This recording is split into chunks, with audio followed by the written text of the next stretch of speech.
지금 이 방송을 듣고 계신 어르신들께 먼저 한 가지 질문부터 드리겠습니다. 통장에 있는 돈 때문에 사실은 받을 수 있었던 기초연금을 놓치고 계신 건 아닐까요? 작년 한 해에만 수십만 명의 어르신이 기초연금 대상에서 빠졌습니다. 그런데 그중 상당수는 생활이 나아져서가 아니라 제도와 기준을 정확히 몰라서 탈락했습니다. 더 안타까운 건 본인은 아무 잘못도 없다고 생각하는 분들이 대부분이라는 사실입니다. 오늘 이 시간에는 왜 이런 일이 생기는지, 그리고 어르신 통장에서 어떤 돈이 문제가 되고 어떤 돈은 전혀 걱정하지 않아도 되는지 차분하지만 아주 분명하게 하나씩 짚어드리겠습니다. 끝까지 들으시면 내가 괜히 걱정하고 있었구나. 혹은 이건 당장 확인해야겠구나 하는 지점이 분명히 보이실 겁니다. 먼저 가장 충격적인 이야기부터 드리겠습니다. 정부가 공식적으로 밝힌 기초연금 탈락 사유 1위는 소득 증가입니다. 그런데 여기에는 아주 큰 함정이 숨어 있습니다. 실제로 생활이 좋아지지 않았는데도 서류상 소득이 늘어난 것으로 계산되어 탈락한 경우가 너무 많다는 점입니다. 도대체 어떤 이유 때문에 이런 억울한 상황이 생기는 걸까요? 오늘은 그 핵심 원인을 세 가지로 나누어 설명드리겠습니다. 첫 번째로 가장 많이 오해하시는 것이 이른바 500만 원 공포입니다. 어르신들 사이에서 통장에 500만 원만 넘어가도 바로 탈락한다는 이야기를 한 번쯤은 들어보셨을 겁니다. 이 말 때문에 돈을 일부러 여기저기 옮기거나 자녀 명의로 옮겨두거나 심지어 현금으로 빼서 집에 보관하시는 분들도 계십니다. 하지만 이건 전부 잘못된 대응입니다. 요즘은 금융정보 조회 시스템을 통해 거의 모든 금융자산이 확인됩니다. 여러 통장으로 나눠 두었다고 해서 숨겨지는 시대가 아닙니다. 오히려 재산을 고의로 감춘 것으로 오해받으면 불이익이 더 커질 수 있습니다. 중요한 건 얼마를 갖고 있느냐가 아니라 그 돈이 어떻게 계산되느냐입니다. 두 번째 함정은 자녀 용돈 신고 누락입니다. 자녀가 매달 혹은 종종 보내주는 돈을 이 정도는 괜찮겠지 하고 넘기는 경우가 정말 많습니다. 한 달에 20만 원, 30만 원 정도니까 별일 아니라고 생각하시지만 이 돈이 정기적으로 들어온다면 이야기가 달라집니다. 6개월, 1년이 지나면 누적 금액이 커지고 나중에 확인될 경우 소급 적용되어 이미 받은 연금을 다시 돌려줘야 하는 상황까지 생길 수 있습니다. 실제로 이런 사례로 상담을 요청하시는 어르신들이 적지 않습니다. 세 번째는 기준 변화에 대한 정보 부족입니다. 기초연금과 관련된 기준은 매년 조금씩 달라집니다. 그런데 이 변화를 모르고 예전 기준만 기억하시는 분들이 많습니다. 그래서 받을 수 있는데도 괜히 겁이 나서 신청을 포기하시거나 반대로 괜찮을 거라고 생각했다가 갑자기 탈락 통보를 받는 경우도 생깁니다. 제도는 계속 바뀌는데 정보는 그 자리에 멈춰 있으면 결국 손해를 보는 쪽은 어르신이 됩니다. 이제부터는 어르신 통장에서 실제로 문제가 될 수 있는 거래 내역이 무엇인지, 그리고 어떤 것은 걱정하지 않으셔도 되는지를 구체적으로 나누어 말씀드리겠습니다. 이 부분은 꼭 집중해서 들어주시기 바랍니다. 먼저 정말로 조심하셔야 하는 거래 유형부터 말씀드리겠습니다. 첫 번째는 매달 규칙적으로 들어오는 돈입니다. 예를 들어 자녀가 매달 같은 날짜에 일정 금액을 보내준다면 이는 일시적인 용돈이 아니라 계속 발생하는 소득으로 판단될 수 있습니다. 금액이 크지 않더라도 정기성이 있으면 신고 대상이 됩니다. 다만 여기서 중요한 점은 신고한다고 해서 무조건 기초연금이 끊기는 것은 아니라는 사실입니다. 최근에는 부양 의무자 기준이 많이 완화되어 대부분의 경우 큰 문제가 되지 않습니다. 중요한 건 숨기지 않고 투명하게 알리는 것입니다. 두 번째는 갑자기 들어오는 큰 금액입니다. 보험금, 상속금, 부동산 매매 대금, 퇴직금처럼 한 번에 큰 돈이 들어오는 경우에는 금액과 관계없이 반드시 신고해야 합니다. 하지만 여기에도 많은 분들이 모르시는 중요한 포인트가 있습니다. 이런 돈을 받은 뒤 일정 기간 안에 병원비, 장례비, 주거 수리비처럼 불가피한 지출로 사용하면 그 사용한 금액은 소득으로 계산되지 않는 경우가 많습니다. 무조건 불리한 것만은 아니라는 점을 꼭 기억하셔야 합니다. 세 번째는 고가 물품 구매 기록입니다. 자동차나 고가의 가전제품을 구입한 내역은 재산 증가로 해석될 수 있습니다. 특히 현금으로 큰 금액을 결제한 경우 자금 출처에 대한 확인이 들어올 수 있습니다. 그래서 고가 물품을 구매할 계획이 있다면 사전에 주민센터나 담당 부서의 상담을 받아보는 것이 안전합니다. 반대로 많은 어르신들이 걱정하시지만 실제로는 문제가 되지 않는 거래도 분명히 있습니다. 첫 번째는 명절이나 생일처럼 특별한 날에 받는 일시적인 용돈이나 축의금입니다. 추석에 자녀가 한 번 주는 돈, 생일 선물로 받은 금액, 결혼식이나 장례식에서 받은 부조금 등은 대부분 문제가 되지 않습니다. 다만 매년 같은 시기에 같은 금액이 반복된다면 정기소득으로 오해받을 수 있으니 이 점은 주의하셔야 합니다. 두 번째는 적금이나 예금의 만기 금액입니다. 이미 가지고 있던 돈이 만기가 되어 돌아오는 것이기 때문에 새로운 소득으로 보지 않습니다. 다만 만기 이후 다시 금융상품에 가입할 경우 발생하는 이자는 소득으로 잡힐 수 있으니 이 부분은 신중하게 판단하셔야 합니다.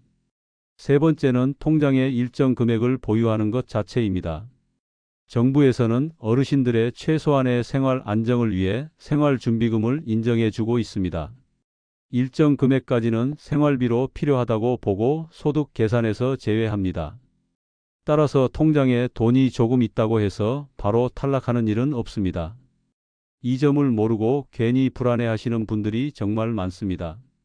그럼 가장 많이 궁금해하시는 질문으로 넘어가 보겠습니다.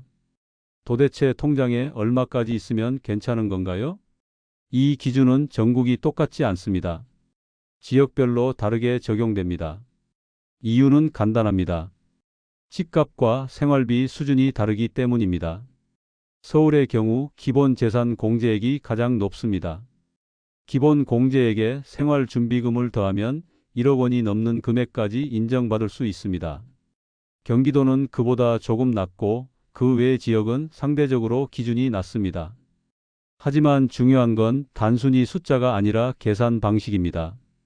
예를 들어 설명해 드리겠습니다. 서울에 거주하시는 어르신이 전세, 보증금과 통장 잔액을 모두 합쳐도 기준 이하라면 문제되지 않습니다. 반대로 기준을 조금 초과하더라도 그 초과분을 소득으로 환산해 월 단위로 나누어 계산하기 때문에 연금이 전부 끊기는 경우는 드뭅니다. 대부분은 일부 조정 수준에서 끝납니다. 그리고 여기서 정말 중요한 소식이 있습니다. 최근 들어 기초연금 관련 기준이 어르신들께 훨씬 유리하게 바뀌고 있다는 점입니다. 이 내용을 모르시면 정말 손해입니다. 먼저 자동차 기준이 크게 완화되었습니다.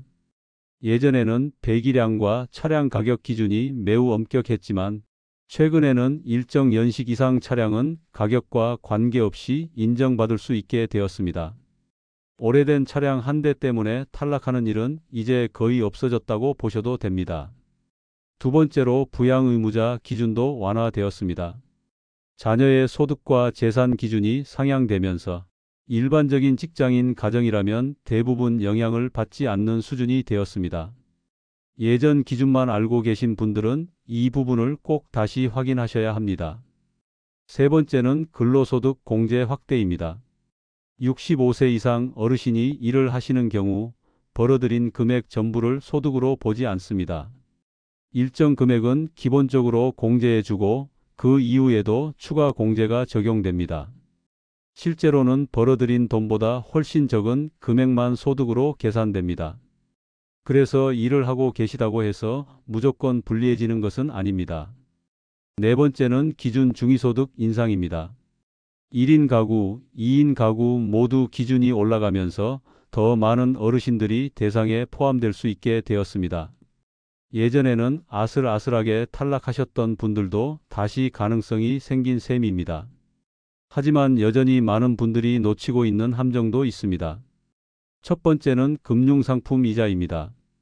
통장에 있는 원금은 괜찮아도 매달 발생하는 이자는 소득으로 계산됩니다. 금액이 작아 보여도 누적되면 영향을 줄 수 있습니다. 두 번째는 카드 사용 내역입니다. 평소보다 갑자기 소비가 늘어나면 자금 출처에 대한 확인이 들어올 수 있습니다. 물론 모든 경우가 문제되는 것은 아니지만 설명할 수 없는 소비 패턴은 오해를 부를 수 있습니다. 세 번째는 여러 통장으로 분산하면 괜찮을 거라는 착각입니다. 앞서 말씀드렸듯이 지금은 거의 모든 금융 정보가 확인됩니다. 나눠두는 방식은 더 이상 안전하지 않습니다. 이제 마지막으로 어르신들께 꼭 드리고 싶은 실전 대응 방법을 정리해 드리겠습니다. 첫 번째는 예방입니다. 큰돈이 들어올 예정이 있다면 받기 전에 반드시 상담을 받으십시오. 미리 물어보는 것만으로도 불이익을 피할 수 있습니다. 두 번째는 투명한 신고입니다. 숨기지 마시고 솔직하게 알리십시오. 소액이라도 정기적으로 들어오는 돈은 신고하는 것이 가장 안전합니다. 세 번째는 기록입니다. 복잡할 필요 없습니다. 언제 어떤 이유로 돈이 들어오고 나갔는지만 간단히 적어 두셔도 충분합니다. 이 기록은 나중에 어르신을 지켜주는 가장 강력한 증거가 됩니다. 혹시라도 기초연금 대상에서 제외되셨다면 거기서 끝이 아닙니다. 지역에 따라 다른 지원 제도가 있습니다. 특히 서울에는 기초연금을 받지 못하더라도 도움을 받을 수 있는 제도가 마련되어 있습니다. 조건과 절차도 비교적 간단한 편입니다. 이제 오늘 이야기한 내용을 차분히 정리해 보겠습니다. 기초연금은 노후에 최소한의 생활을 유지할 수 있도록 국가가 마련한 제도입니다. 그렇기 때문에 괜히 겁을 먹고 스스로 포기하실 필요도 없고 잘못된 소문 때문에 불안해하실 이유도 없습니다.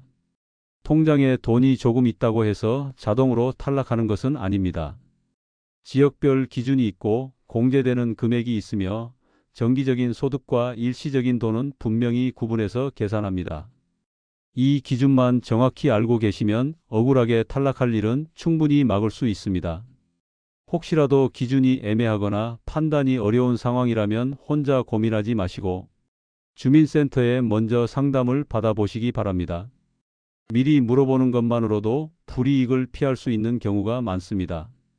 기초연금은 시혜가 아니라 권리입니다. 받을 수 있는 자격이 있는데도 정보가 부족해서 놓치는 일이 없도록 오늘 내용 꼭 기억해 두시기 바랍니다. 이 방송이 도움이 되셨다면 주변에 기초연금을 받고 계시거나 신청을 고민 중인 분들께도 꼭 알려주시기 바랍니다. 정확한 정보 하나가 누군가의 생활을 지켜줄 수 있습니다. 끝까지 함께해 주셔서 감사합니다.